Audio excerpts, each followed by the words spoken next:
Olá a todos. A equipe da Educação Especial da Diretoria de Ensino de Botucatu é composta pela supervisora de ensino Regina Litério e por mim, Eliandra, como PCNP de Educação Especial. O objetivo da TPC de hoje é trazer informações acerca do transtorno do espectro autista, o que chamamos de TEA. Este tema ele foi pensado devido ao aumento de alunos TEA em nossa rede, o que torna importante conhecermos basicamente suas características para que possamos acessar este aluno e contribuir com o seu desenvolvimento. Antes de iniciar, eu vou colocar uma tela com a nomenclatura atual e que utilizamos para nos referir ao público elegível da educação especial. O termo adequado é utilizar pessoa com deficiência, porque quando usamos somente deficiente, nos leva a entender em incapacidade de algo, e isso não define a pessoa deficiente. A deficiência é uma das características que ela possui. Faz bastante tempo também que não se utiliza mais o termo portador de deficiência, porque ser deficiente é uma condição da pessoa. A deficiência não é uma coisa ou algum objeto que hoje possuímos e amanhã não mais. Quanto à nomenclatura portador de necessidades especiais, também não é adequada, pois todos nós, em algumas situações, podemos apresentar e termos necessidades especiais, vinculados, por exemplo, a situações de saúde, à idade, dentre outros. Sempre devemos colocar pessoa antes, pois, independentemente de ter uma deficiência ou transtorno, ela é uma pessoa dotada de sensações, percepções, emoções e sentimentos. É uma pessoa que possui algumas características que o impede de superar, sem apoio, barreiras que ocorrem ao longo da vida, incluindo o âmbito educacional. Devido a estas características que eles possuem, é que é tão importante nós, profissionais da educação, termos o conhecimento delas, para que possamos, dentro das nossas possibilidades, auxiliar nossos alunos em seu desenvolvimento, sempre respeitando o seu ritmo e capacidade. Então, vamos passar para o foco principal desta ATPC, que é trazer algumas informações sobre o TEA, que são importantes para nortear o nosso trabalho com ele. Segundo o DMS-5, que é um manual diagnóstico de psiquiatria, que foi reelaborado em 2014, ele traz o TEA como uma condição da pessoa que tem como características defasagem em 2 pontos: comunicação social e comportamento. Dentro da comunicação social, tem o envolvimento da socialização e a comunicação verbal e não verbal. Já o comportamento ele envolve interesses restritos e movimentos repetitivos. Ainda segundo o manual, o TEA apresenta 3 níveis de gravidade e eles são determinados de acordo com o tipo de apoio que ele necessita quando consideramos suas dificuldades nas áreas de comunicação social e comportamento. O nível 1, ele exige apoio, necessita de estímulo, estrutura, segurança. Assim, ele estabelece tanto comunicação como comportamento adequado.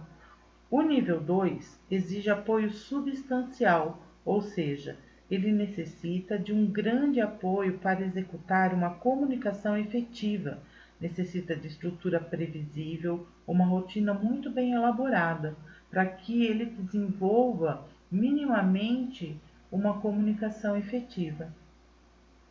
O nível 3 ele exige um apoio muito substancial. São os TEAs que chamamos de severo. Mesmo com todo o apoio, sua comunicação social é quase que inexistente. Então, os TEAs que nós temos na nossa rede hoje são os de nível 1, que são possíveis de serem trabalhados, né, dentro do âmbito educacional para que ele desenvolva uma melhor comunicação e mostre comportamentos adequados. Os de nível 2 e 3, eles necessitam de escola especial, como por exemplo a APAE, onde o trabalho ele é todo voltado com a elaboração de material estruturado para que eles tenham condições de se desenvolverem. Também temos dentro deste DMS5, né, colocando dentro do espectro, a síndrome de Asperger.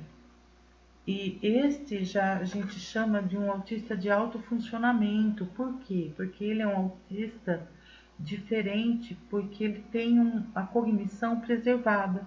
Então, muitas vezes, ele ainda é associado a altas habilidades.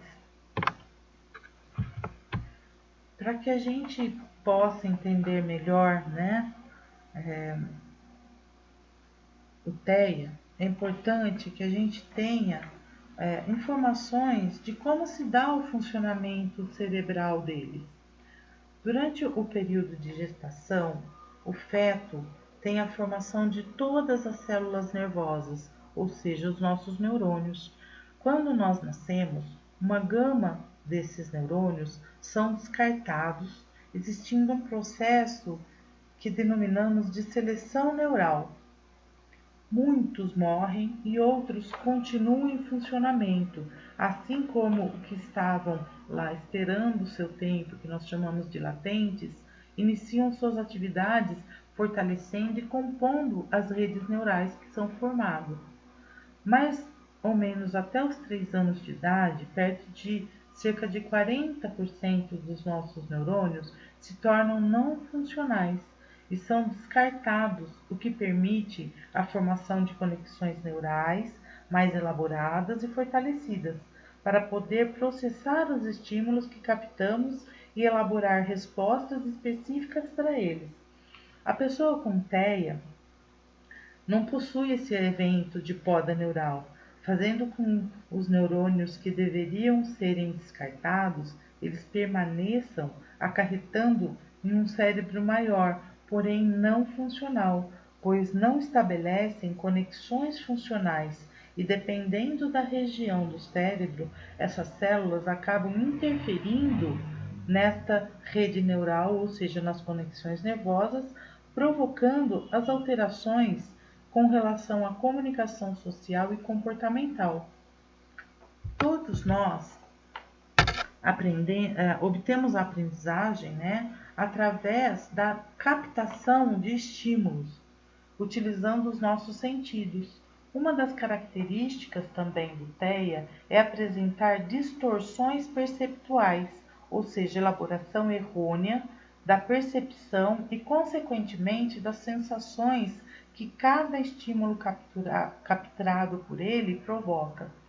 Isso acarreta na pessoa com TEA alterações na sequência sensorial, fazendo com que ele não consiga perceber e organizar uma sequência real, não obtendo uma sinalização para a construção do que nós chamamos de representações mentais, que são as representações da realidade externa, ou seja, como a gente enxerga o mundo. Então, a gente processa toda a informação captada via cerebral, organiza tudo isso e põe em prática nossos comportamentos através do que nós entendemos dessas representações.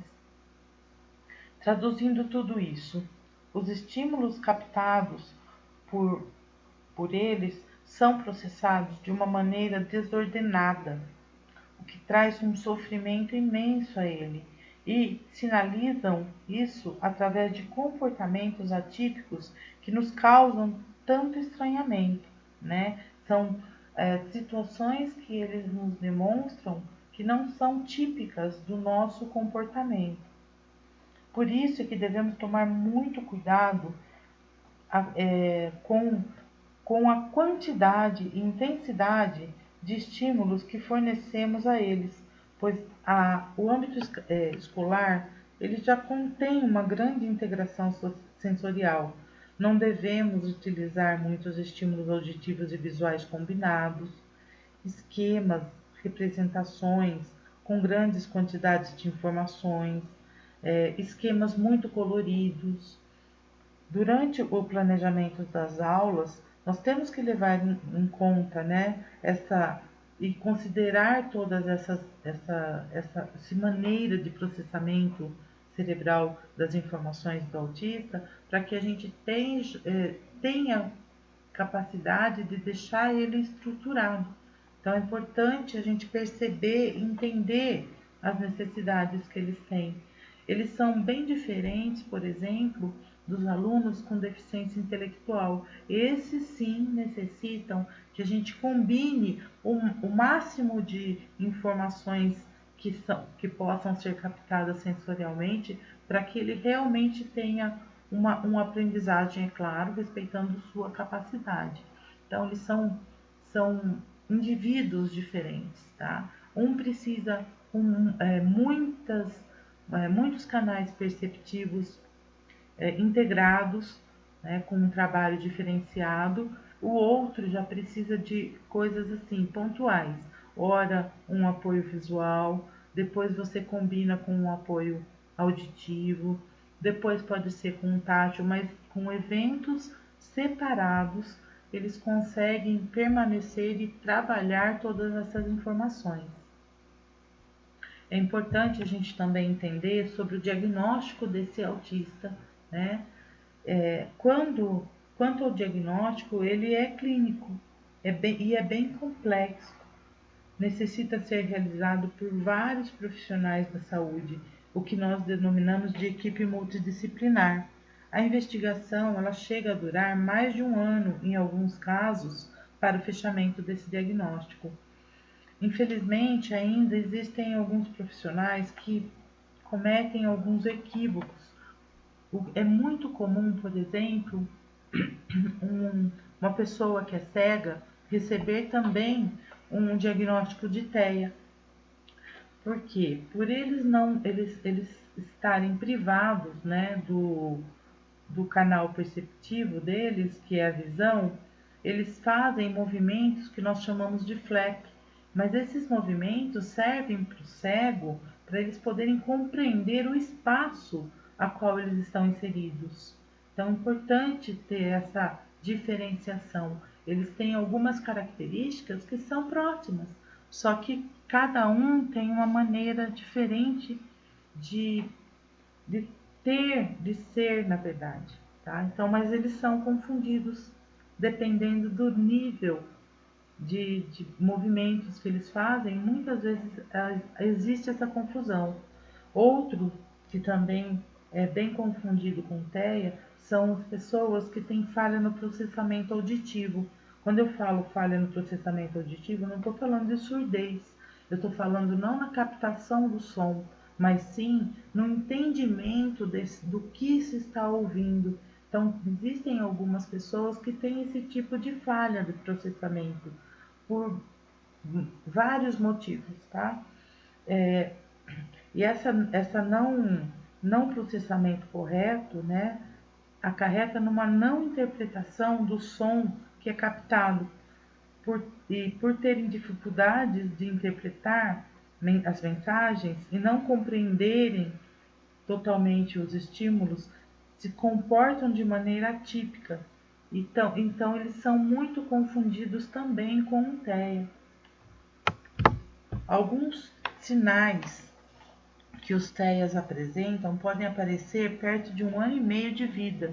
Então, por exemplo, não estabelecer um contato prolongado visual, se isolar socialmente, não responder quando é chamado pelo próprio nome, ser bastante literal nos seus afazeres. Então, eles têm uma rotina constante, eles sempre fazem os mesmos eventos para resolver algumas situações. Eles ter hiperfoco, né? Quando ele se interessa por um assunto, ele esgota esse assunto, ele sabe tudo sobre isso.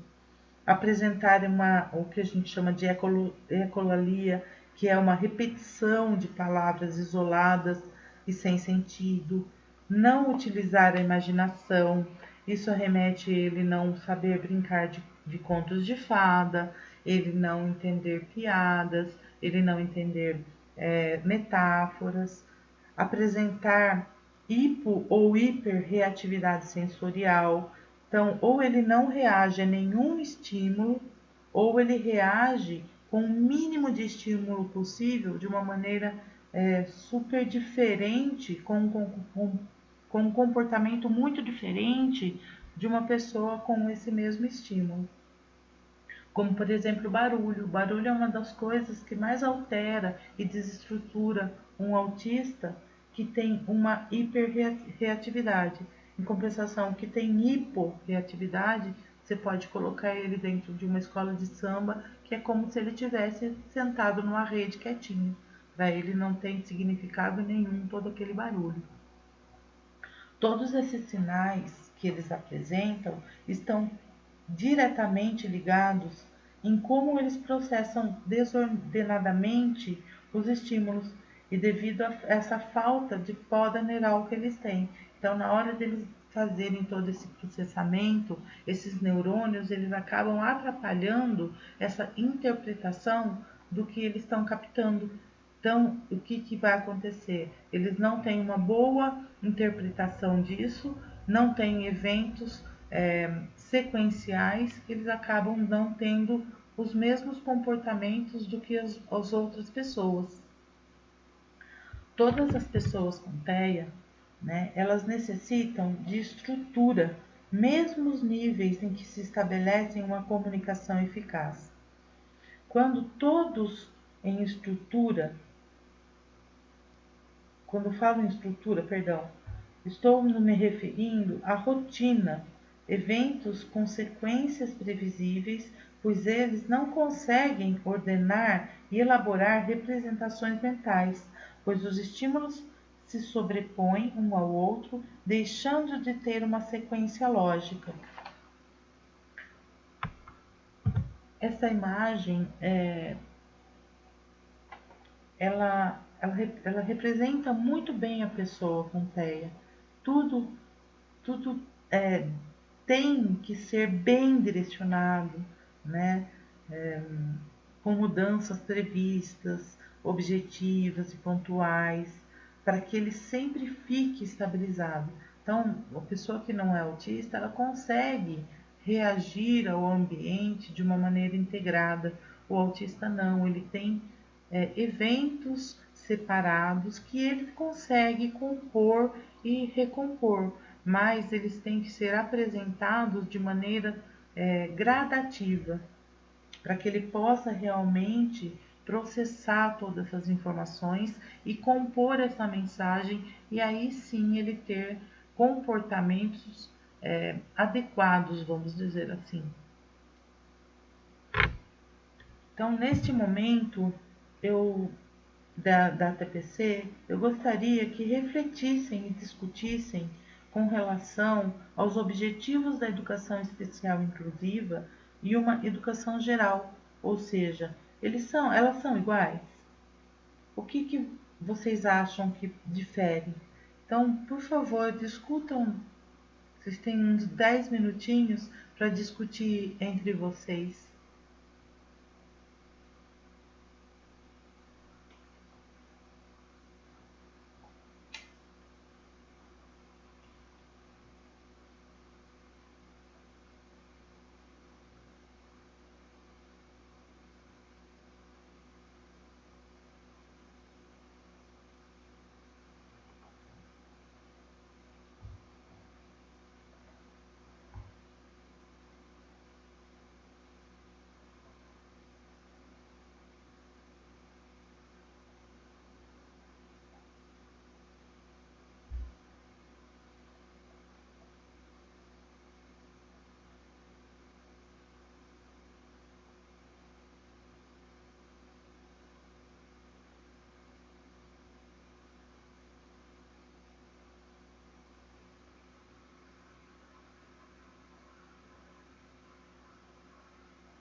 retomando, né? Se vocês julgaram que são iguais, tiveram um pensamento assertivo, pois a essência do processo educacional é priorizar o desenvolvimento do aluno dentro de suas potencialidades. O que difere entre a educação especial e inclusiva e a geral é a maneira a qual mobilizamos o aluno para que ele consiga, dentro das suas capacidades, obter um aprendizado real e significativo que contribua com o seu desenvolvimento. E como nós podemos fazer isso? Utilizando maneiras diversificadas da apresentação da informação dentro das reais possibilidades de compreensão do aluno e assim realmente obter uma aprendizagem significativa. O aluno elegível público da educação especial, né, necessita sempre estar junto com pessoas da mesma faixa etária, ter uma vida social e emocional e, acima de tudo, ser respeitado o seu ritmo e especificidades. Acredito que vai ficar muita dúvida ainda, né? Mas compreender o que o transtorno do espectro autista tornou-se essencial. Muitas vezes é a falta de informação sobre o diagnóstico, tratamentos e até mesmo a legislação que impede um futuro mais acessível aos TEAs. Aqui estão algumas das fontes que eu utilizei para estar montando a TPC. E eu agradeço imensamente a atenção de vocês. Espero ter ajudado com as informações iniciais sobre o tema. E eu vou deixar mais uma reflexão para vocês, que é por que incluir. Então, vocês têm uns 10 minutinhos a mais, né, nesse TPC, para que vocês possam estar conversando sobre esse tema. Então, essa reflexão sobre por que incluir, eu gostaria que vocês lessem esse trecho do texto e discutissem, pois cada um pode contribuir para a melhor compreensão em estar atuando dentro da possibilidade dos alunos público elegível da educação especial e, em conjunto, vocês acharem as melhores maneiras de estar acessando esse aluno para promover essa aprendizagem dele. Obrigada. Sempre que tiverem necessidade, é só nos acionar, que estaremos aqui para auxiliá-los.